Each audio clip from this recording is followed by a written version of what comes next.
My wife thinks our son isn't truly fruity and that I am enabling our son's confusion. Now she wants him to be sent in a conversion camp, so I am calling CPS. My wife and I have been married for 14 years. We have 2 kids, a 16-year-old son, Noah, and a 12-year-old daughter. We've had our fair share of disagreements over the years OFC, but things have generally been smooth between us. Now for the context, Noah came out as gay about a year ago. It was a surprise, and as hard as it was to accept, I love my kids more than anything and just want their happiness. My wife visibly didn't take it well though. She was upset and seemed to go through a grieving period where she didn't really talk about it. I tried to support Noah in every way I could, telling him that I loved him no matter what, etc. My wife, though, I could tell she wasn't on the same page. She would say things like this is just a phase or he needs help, but I brushed it off as her needing time. Fast forward to last week, and we were having a conversation about Noah's future. Out of nowhere, my wife casually mentions that she's been looking into conversion therapy camps and thinks it might be the right solution. She said that Noah isn't truly gay, that he just hasn't been shown the right path and that this could fix him. My blood ran cold. I was in shock. I immediately told her I didn't agree and that this was not something I could support.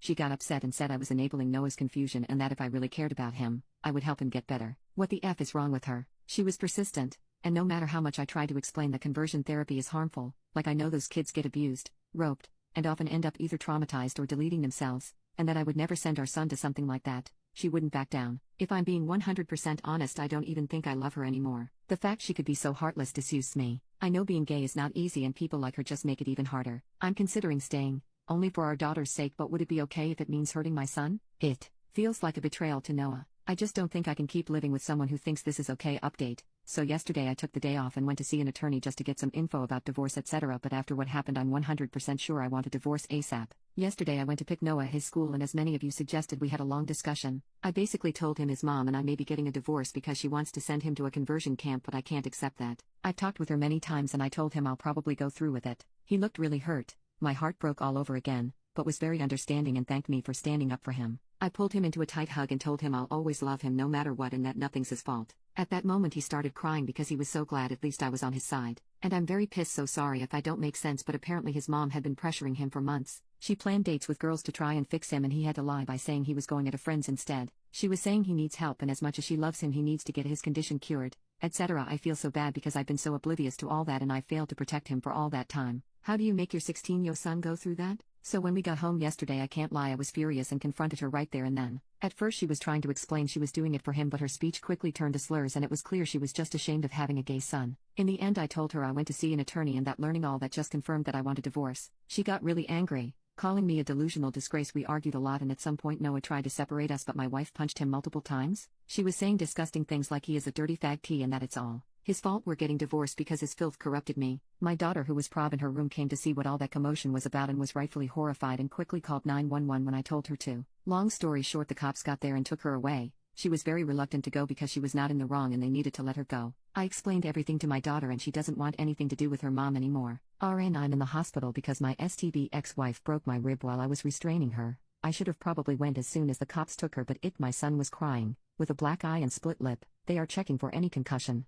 And obviously the only thing I cared about was to comfort him because I can't even imagine what it can feel like being beaten by your mom for being gay. I'm planning to file for full custody OFC and my kids don't want to see her ever again anyway. Given all the charges she's facing, I hope she won't stand a chance against me. I just sent a mail to my attorney and I hope the procedures will be fast. I've also thought of getting CPS involved, but I'm not sure they will really help. Like, I cannot understand how you can grow so resentful of your own kid because of something they can't control. Even I had pretty strong opinions about it, but as a father it is my role to unconditionally love my kids, and so I learned about the topic and changed my way of seeing the world for him. It took some time grasping it, but I never doubted 1 second the love I have for my child. I thought it was the same for my wife. Visibly not. Update 2. It's been difficult ever since, but don't worry, this is not a bad update. First of all, I was able to get an emergency custody order. I'm very relieved because many of you warned me about how people can have their kids forcefully taken by those conversion camps, and I'm relieved that she can't do that anymore. I'm still overly anxious and only leave my son alone when he's at school. I've instructed all the teachers to make sure no one but me approaches him.